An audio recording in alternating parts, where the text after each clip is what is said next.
this tutorial I'm going to show you guys how you can create parts and then assemble the parts in the assembly. So let's go ahead and create a new document.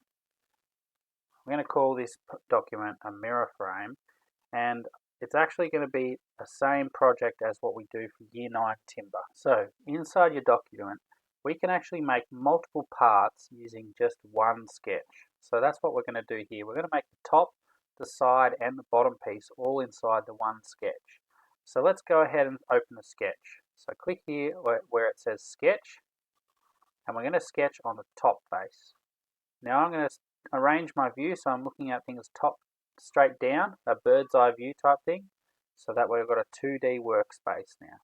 Alright, let's go ahead and use the rectangle tool to draw out a rectangle that is 480 millimeters long by 65 wide. So I'm going to do 65, just typing now for the width, by 480, again typing on the keyboard so that it gets the right measurement in there.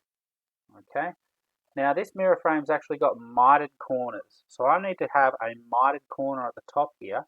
I'm going to use my line tool and I'm going to move from this top corner down to the side here. I don't really mind what angle it's at the moment. In fact, let's make it obviously wrong at the moment.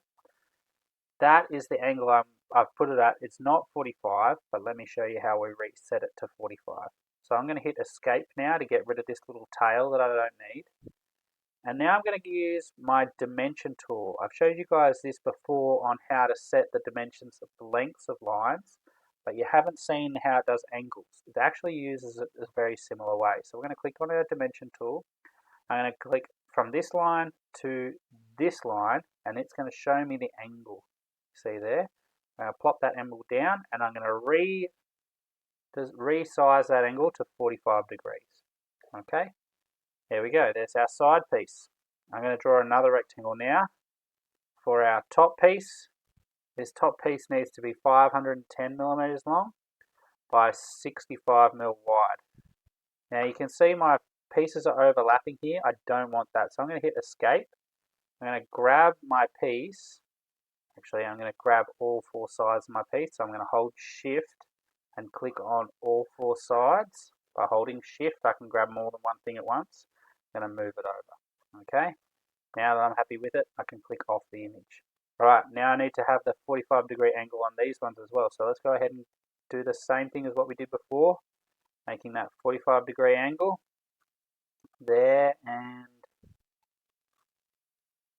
from here to here. This one has a 45 degree angle on both ends. And again, from here to here, now that one is already 45 degrees, so I don't need to change anything about it. From this one to this one is 45.335, so I'm just going to change it to exactly 45. Okay, and there's my top piece. Now the last one is our bottom piece, and it's just a straight length rectangle, and it moves out.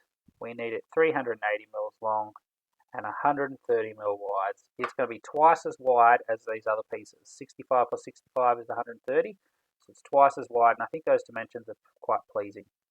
Alright, we're going to hit the tick.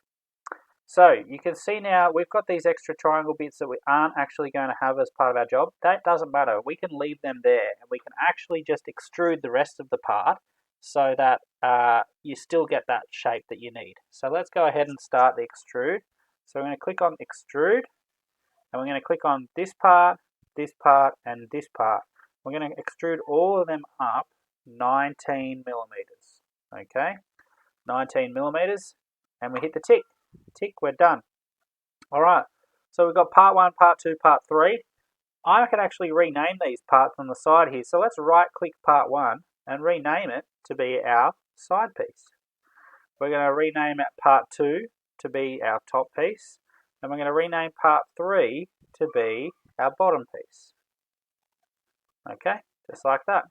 Now, you'll notice I've only got one side, and there should be another side over here. I don't need to do a secondary side though, because this one is actually the same as the one over here, so I only need to draw it once. And you can see why in the assembly, which we'll go to now, we can actually just add 2 of these sides. So let's go to our assembly. At the bottom of the screen here, you'll see a tab that says assembly. Let's go to that. So let's insert now. At the top here, we're going to insert our parts. So we're going to need a bottom piece, a top piece, and two side pieces. 1, 2. And I'm just clicking them and then clicking on the screen. Hit the tick when you're happy with all the pieces on there. And now we need to arrange them. Okay? So we could spend our time trying to actually make this look like it touches there. But there's actually a whole lot of these things at the top of the screen here called mates. We have our fasten mate, which we're going to use today, and that's probably the most basic mate. We have a revolve mate, a slide mate. All these other types of mates are all different types of ways that two pieces can be locked together. So for example, with the revolve mate, if you want something that spins inside another thing, you would use the revolve mate so it attaches, but it also can rotate. Okay? So here we're going to just use the fasten mate. These two things essentially mean they're locked together. They're kind of glued together, which is actually what we're going to be doing in real life. So click on your fasten mate. And we need to essentially pick 2 points that are going to stick together. So any 2 points that stick together will work. As long as they are touching in real life, this is what one point will touch to another point, then that's what's going to work. So I'm going to take this side, for example. I'm going to say this corner, this inside corner of this side right here is going to mate up with, if I turn my camera around, the other side just here, this corner here. So this corner and that corner are both going to touch. So I click them together and you can see it shows you a preview of what that looks like. It also has this little box come up at the top, and we'll show you how that one comes into things in a moment. So if I like how that fits together, and I do, it looks like it fits fine. Yep, it's perfectly aligned, so I hit the tick. Okay, all right, so now you'll notice it goes straight to fasten to. It opens the next mate for you because usually you do have a whole series of mates together. So this time I'm going to use a different corner. This time let's go to this other piece down here, and let's say we want this corner. Okay, this piece actually has to flip over 180 degrees, so I need to actually flip it so that it's touching this top corner. Okay, now you can see those 2 points are touching right now. They're touching, but the angle of this piece is not right. If I go ahead and I flip this piece over twice, then it's actually revolved into the slot that I need. So you can revolve the pieces around using this button. You can see it's revolving around that point. Or you can flip the piece over and revolve around the other direction. Okay, so I want to flip it back. That's the position I want it in there. Once that's in, you hit the tick. Okay, excellent. Now the last mate we're going to do is we're going to fasten this corner, this bottom corner here, and we're going to fasten it to this corner here. Okay, now we've got our frame together. All right, now what we're going to do is we're going to add our shelf.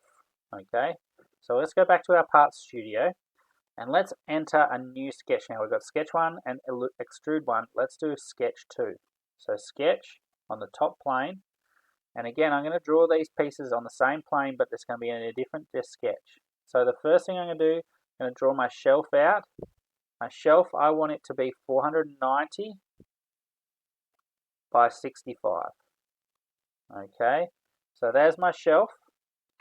Now I actually want the corners of my shelf to be rounded off. So I'm going to use this little tool here, the fillet tool, and I'm going to click on this side and this side, and it's going to show a little fillet in the corner, and it's got a radius of 10 mil. So a fillet in the corner, radius 10 mil, I just click anywhere and it will cut that one off. I can resize if I wanted to make it 5 mil, for example, but I actually like 10 mil, so let's leave 10 mil as is. All right, and I'm going to fillet on this corner as well. Same thing, 10 mil. Okay, all right, there's my shelf done. So we need our corner blocks as well. So for our corner blocks, we're going to do a little trick here. I'm going to make a square that's 65 by 65.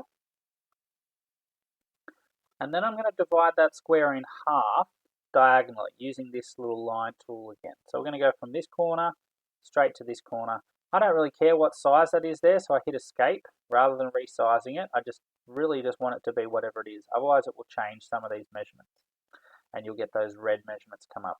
Essentially, if you get some red measurements come up, you might have encountered this already. Any red measurement means that there is 2 bits of information that conflict with each other. So if I've told you that this from this point to this point is 65, but then I've told you this point to this point is not 65, if it's say 92 or something like that, and the maths of that doesn't work out, then it's going to say, well, this one's red and this one's red, and it's because there's two bits of information that can't be both true. Okay, for example, if I go in now and I say, if I resize this size, I put another size on it and I rewrite it to be 50, it's going to come up red because it's saying, look, is this size from here to here, is it 50 or is it 65? Which one's true right now? Okay, so all we need to do is find the one that we don't want, this one in this example. This is the one that's wrong, and I click on it and I hit delete. Okay, so now we've only got one piece of information that's telling us the right information. All right, we've got our square divided in half. Let's now make this little curvy little piece so that we've got a nice curvy decorative edge on that. So I'm going to go ahead and grab our circle tool. I'm going to find the middle of this line using that little square that pops up along the middle of that line. I'm going to click there, and I'm going to move out. Let's make this one 25 millimeters in diameter. Okay, there's one circle. Now I'm going to grab my arc tool, which is next to my circle tool. This is a 3-point arc tool. There are other arcs there, but this is probably my favorite and most useful arc tool. Click on the arc tool. I'm going to click an arc from this corner to the edge of that circle, and I'm going to make the radius. You'll see the radius is that little dot that pops up on the screen. I'm going to make that radius just touch the edge of that line there. I'm going to pop it down there. It's just touched that line there. So that radius, that center point of the arc, is right on that line. Okay, now I'm going to go ahead and do the same on this side. From that point to that point, and again, touch, it's just touching that line. Okay, and then that's all we need to do for that sketch. I've got my shelf and my corner block. I've only drawn one corner block because, I don't need to do two if they're exactly the same.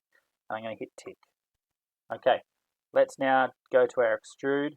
We're going to extrude both of these up 19 mil, just like the last one. And the reason for that is we're just using 19 mil thick material. So I'm going to make sure everything is 19 mil thick. And here I'm going to extrude this and these two pieces here, and I'm not going to extrude any of the rest of it. Okay, and hit tick. And there's our corner block along with our shelf. Okay, so now we need to attach them to our assembly. Go back to your assembly. Let's go insert and insert those parts. So we need a shelf and a corner block and another corner block. So two corner blocks. All right, I'm going to attach these corner blocks first. So let's go to the fasten mate again. I'm going to turn so I can see the back angle of these corner blocks because I want to snap them onto the back. So I'm going to take this very back corner here and I'm going to snap it onto this corner here. Okay, need to turn it so it's facing the right way. There we go, it's in the right position. Now I actually don't want it to be flush at the top here because I want my shelf to actually sit on top and the shelf to be flush. So I need to move this down that 19 mil thick so that I can fit my top edge there. So I need to go here to offset. I need to click on offset and then I need to change X by -19. Okay, and it's moved it down -19. Now you could move it up +19, but mine is moving down on the x-axis. That's that red line there, down -19. So I'm going to hit tick. Okay, I'm going to do the same thing with my other one. Let's see it again. So we're going to fasten mate. We're going to fasten mate this corner, that corner there, to this corner here. I'm going to turn it so it's arranged correctly. Okay, and now I'm going to offset it. Click on offset. Moving down on the x-axis, that's the red one. The x-axis need to be down -19. Okay, if you need to rewatch that again, just rewind the video. Okay, and then last thing we're going to do is we're going to attach this shelf, the back edge of the shelf is going to attach that to the top edge here. Okay, I'm going to rotate that around. Whoops, wrong way. There we go. Let's see if that looks right. Doesn't quite look right. Let's turn it around. There we go. Okay, and that is how we're going to attach a mirror frame together. Okay, I hope that was helpful for you, and I look forward to our next tutorial. If you need to go over any of those things again, please just rewind the video and watch the video again. I know I moved fast through some of those things, but that was only to get the time limit down.